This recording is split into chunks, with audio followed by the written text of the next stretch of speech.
Hello दोस्तों। आज की मेरी ये जर्नी होने वाली है कोलकाता सिटी के दमदम स्टेशन से प्रिंसेप घाट तक की। ये रूट मैंने इसलिए सिलेक्ट किया है क्योंकि इस रूट में ट्रेन काफ़ी देर तक हुगली नदी के पास पास से होकर गुजरती है, जिससे हमें एक बेहद सुंदर नज़ारा देखने को मिलता है। इसके अलावा भी ट्रेन कोलकाता मेट्रो सिटी के कुछ बड़े बड़े जगहों से होकर गुजरती है, जिसमें सबसे बड़ा ये हावड़ा ब्रिज के नीचे से होकर जाती है, जिससे हावड़ा ब्रिज देखने में एक अद्भुत प्रतीत होता है। इस जर्नी में हम टोटल 12 किलोमीटर के डिस्टेंस को पूरा करेंगे, जिसमें यह ट्रेन 10 स्टेशंस को कवर अप करेगी। ये 10 स्टेशंस है दमदम जंक्शन, पातीपुकुर, कोलकाता चितपुर, ताला, बाग बाज़ार, सुबह बाज़ार, बड़ा बाज़ार, बीबीडी बाग, एडन गार्डन और प्रिंसेप घाट। तो चलिए हम चलते हैं और अपने इस सफ़र की शुरुआत करते हैं। बीच बीच में मैं आपको महत्वपूर्ण जानकारी देता रहूँगा।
अब हम हैं कोलकाता स्टेशन पे।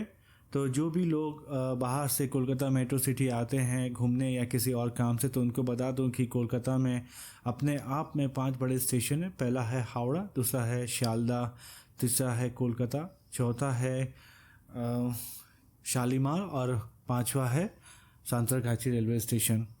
ठीक है, तो कोलकाता स्टेशन के इतिहास के बारे में जान लेते हैं। इसको बनाने का प्रस्ताव सन 2000 में आया था। इसका कारण ये था कि उस समय शारदा रेलवे स्टेशन पे ट्रेनों के मूवमेंट के कारण बहुत ज़्यादा भीड़ भाड़ हुआ करती थी, जिसके कारण शारदा स्टेशन अपने आप में ओवर क्राउडेड हो जाया करता था। ठीक है, तो रेलवे ने इस प्रॉब्लम को देखा और इसके नीड को देखते हुए रेलवे ने एक नया टर्मिनल बनाने का प्रस्ताव रखा। तो इसके लिए रेलवे ने रिसर्च और इंस्पेक्शन चालू किया और सबसे पहले जो नया टर्मिनल बनाया जाना था वो माजरहाट था। पर रेलवे ने उसके ट्रैक का इंस्पेक्शन करते हुए पाया कि जो कि बौरिया से लेके बजबत तक का जो रूट है उसके ऊपर रेलवे को एक नया ब्रिज बनाना पड़ता हुगली नदी के ऊपर, जो अपने आप में टेक्निकल चैलेंजेस से काफ़ी ज़्यादा भरा हुआ था। तो रेलवे ने उस समय उस प्लान को पोस्टपोन कर दिया। उसके बाद रेलवे ने दूसरा ऑल्टरनेट ऑप्शन देखा और शालीमार रेलवे स्टेशन को चूज़ किया। तो शालीमार रेलवे स्टेशन, ये स्टेशन ठीक था, पर ये स्टेशन अपने आप में जो प्रॉपर कोलकाता सिटी है उससे काफ़ी दूर है, तो ये ऑप्शन अपने आप में पोस्टपोन्ड हो गया। फाइनली बहुत सारे इंस्पेक्शन के बाद, रिसर्च के बाद रेलवे ने आज के कोलकाता स्टेशन को चुना। जो आज का जो कोलकाता स्टेशन है, पुराने समय में ये चितपुर रेलवे स्टेशन के नाम से जाना जाता था, इसीलिए अभी भी आप इसके बोर्ड पे देखोगे तो इसमें कोलकाता चितपुर लिखा हुआ होता है। अब हम जान लेते हैं इससे मिलने वाली सर्विसेज के बारे में। तो यहाँ पर टोटल 5 प्लेटफॉर्म है। प्लेटफॉर्म नंबर 1 और 2 लोकल EMU ट्रेन्स के मूवमेंट के लिए यूज़ किया जाता है।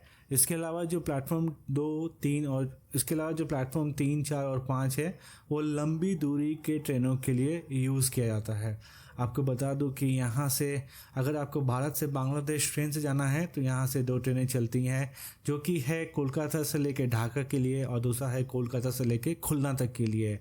वो ये है बंधन एक्सप्रेस और मैत्री एक्सप्रेस। तो ये कोलकाता रेलवे स्टेशन का जो फाउंडेशन रखा गया था उस समय के former chief minister Buddhadeb Bhattacharya के द्वारा रखा गया था।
अब हमें यहाँ से हुगली नदी साफ साफ दिखाई देती है। ये जो रूट है जो कि माजरहाट तक जाती है, इसके काफ़ी दूर तक गंगा नदी हमें साफ साफ दिखाई देती है।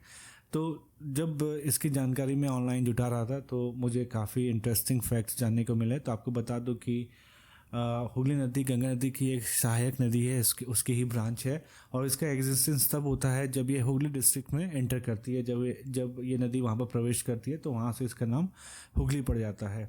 इसकी पूरी जर्नी इंडिया में 260 किलोमीटर की है, जो कि पश्चिम बंगाल के बहुत से जगहों से होकर गुजरती है और फाइनली इसकी जर्नी बांग्लादेश में ख़त्म होती है, जहाँ पर यह बे ऑफ बंगाल या फिर बंगाल की खाड़ी में जाकर मिल जाती है।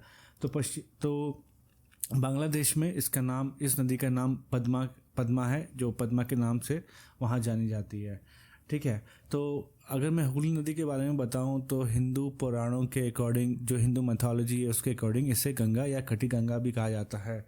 अगर आपको बताऊं गंगा नदी के बारे में तो जो राजा भागीरथ थे, हिंदू मैथोलॉजी के अकॉर्डिंग राजा भागीरथ ही थे जिन्होंने गंगा नदी को स्वर्ग से पृथ्वी पर लेकर के आया और तब से युगों युगों से गंगा नदी इस धरती पे बह रही है।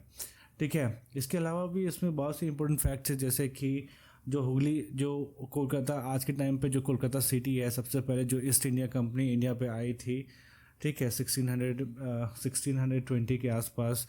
तो सबसे पहले जो उसने अपना ऑफिस इस्टेब्लिश किया था, जो अपना ऑफिस बनाया था उसी कोलकाता में ही बनाया था, तो जो अब बढ़ते बढ़ते इतना बड़ा मेट्रो सिटी बन गया है। तो अब हम आगे बढ़ते हैं और देखते हैं हमें और आगे क्या क्या देखने को मिलता है इसमें।